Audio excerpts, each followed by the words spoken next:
I think America must see that riots do not develop out of thin air. In the final analysis, a riot is the language of the unheard. I need your help in exposing a corrupt sheriff. I am a law enforcement whistleblower who has spent the past couple of years trying to expose this sheriff, and hopefully you, the audience, can apply enough public pressure to bring this man to justice. And you're gonna hear stories about how this man blatantly ignores the Constitution and how he covers up horrible things that happens to people. And this sheriff has destroyed lives and had people destroy lives on his behalf. So share this video and make it go viral. I'm Richland County Sheriff Leon Lott. Thank you for taking the time to learn more about your sheriff's department. The National Sheriff's Association has named Richland County Sheriff Leon Lott as their 2021 National Sheriff of the Year. Yeah, Sheriff Leon Lott says in today's press conference that this arrest was one of the most difficult things they've had to do, arresting one of their own, former school resource officer Jamil Bradley. Sheriff Lott says this is based off an incident that occurred with a 17-year-old student from Spring Valley High School in 2018 while Bradley was a school resource officer there.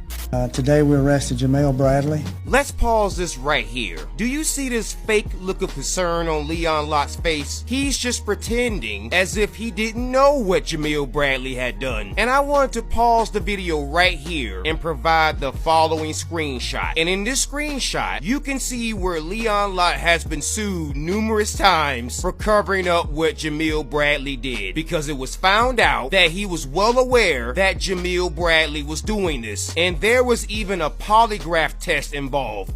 And so the backstory is that from 2010 to 2019, former Richland County Deputy Jamil Bradley engaged in inappropriate conduct with high school girls, and it was found out that the Richland County Sheriff's Department was well aware of what Jamil Bradley was doing, because not only did parents come forward to the Richland County Sheriff's Department with these stories, but it turns out that Leon Lott's own undercover officers were aware of what this guy was doing. And so the reason why Leon Lott has been sued by parents over and over and over again is because it was found out that this is not Leon Lott's first time covering up this specific type of crime. In fact, the very person who's making this video happens to be a victim, and you will notice this pattern with Leon Lott covering up this specific type of crime, because Leon Lott has covered up this type of crime before. And there is a major precedent-setting case that is involved with this. And that case is known as Madison Bryant v. Babcock Center. And it involves a woman named Brenda Bryant. And you see, Stephanie Bryant is Brenda Bryant's daughter, who was in the care of an adult care facility. And one day, Stephanie Bryant escaped that facility. And then something horrible happened to her when multiple men encountered her. And since the South Carolina Supreme Court would go on to say that Stephanie Bryant clearly did not have the mental capacity to consent, horrible things happened to her that she could not have possibly consented to. And then Brenda Bryant went to Sheriff Leon Lott, and she tried to report the incident because the incident happened in Richland County, and the Richland County Sheriff at that time and to this very day is Leon Lott. And Leon Lott repeated the exact same line that the then Richland County solicitor, whose name is Bonnie Gazay, said at the time. Leon Lott said, quote, "She is a fully competent, mentally disabled woman," end quote. And the reason why that statement is so ridiculous is because the South Carolina Supreme Court would go on to say that Stephanie Bryant, who was renamed Madison Bryant in that case, had the mindset of a 7 to 10-year-old. And yet Leon Lott didn't want to actually press charges or arrest those men because Stephanie Bryant escaped an adult care facility that was being funded by the state of South Carolina. And whenever the state of South Carolina gets involved or becomes liable, and especially if its own sheriff's department is involved, Leon Lott will flat out ignore claims, ignore evidence, and even go as far as cover up incidents and have people silenced. And if you don't believe that, then hear it from Brenda Bryant. You said that Leon Lott, you went to Leon Lott. To Leon Lott.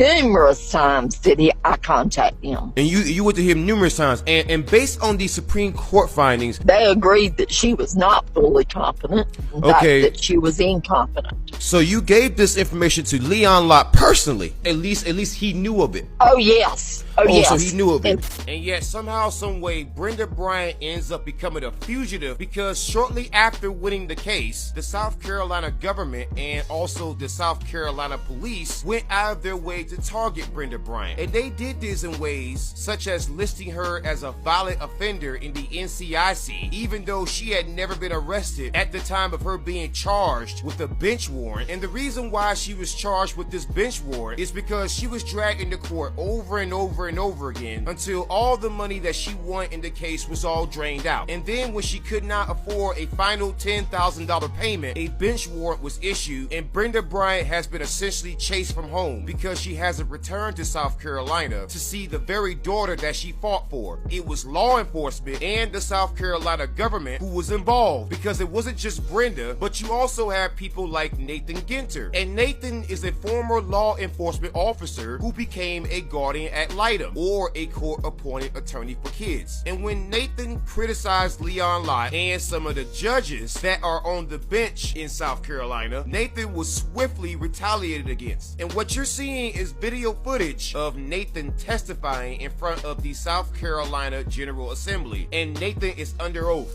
Do you solemnly, can you raise your right hand? Do you solemnly swear to tell the truth, the whole truth, and nothing but truth, so help you God? Okay. I'm here today not to speak for myself, but to speak for my daughter. Hey, South Carolina, you have failed its citizens. You have failed me, and you have failed its children. You have designed a system that allows children to be abused, sodomized, and raped, all on your watch. The mother left after a month and a half. This person on the opposing side, who I will leave nameless at this time, is the mother. She is trying to seek custody of my child. She has never been involved in her life. She's actually out on felony bond for endangering her. And some of this stuff is directly orchestrated by Leon Lott. And the way I can prove this is that you've had combat veterans who have also claimed that Leon Lott has put them behind bars in an effort to silence them. And so it's not just Nathan Ginter or Brenda Bryant or myself, Dion McNeil, but you've got even people in the military saying the exact same stuff about this man. And Leon Lott has been to court several times over and over and over again because of clear constitutional violations and for covering up horrible things that happen to people. Like, for example, in 2004, the South Carolina courts ruled in a case known as Owens v. Lott, in which Leon Lott and his sheriff's department violated the Fourth Amendment rights of a citizen, and the courts agreed with that. But if you read the opinion on the screen before you, the courts granted Leon Lott qualified immunity, and that's despite the fact that they clearly pointed out a Fourth Amendment violation. Or in 2013, where you had an off-duty Richland County Sheriff's deputy who went and assaulted a woman at a Buffalo Wild Wings in Columbia, South Carolina, and Leon Lott defended that deputy, even though that deputy would go on to plead guilty to third-degree assault and battery. And the Washington Post even noted how Leon Lott changed his story about that incident. Or you have the case of Irvin Charlie, whose mother told police to not shoot him because he was having a mental health incident. And Leon Lott somehow believed that Irvin Charlie, who was armed with a wooden stick, deserved to be shot because he felt that his deputy wouldn't make it home due to a mentally disabled man with a wooden stick. Or you have the case of Demetrius Mack, who was a security guard who was wrongfully arrested, and the South Carolina appeals courts ruled against Leon Lott. In fact, if you look at most of the cases where Leon Lott is listed on the docket in South Carolina, what you'll find is he loses almost every one of those cases due to clear constitutional violations or covering up a crime, in which qualified immunity is no longer protecting Leon Lott when it comes to covering up the kinds of crimes that were mentioned by Brenda Bryant and those parents at Spring Valley High School.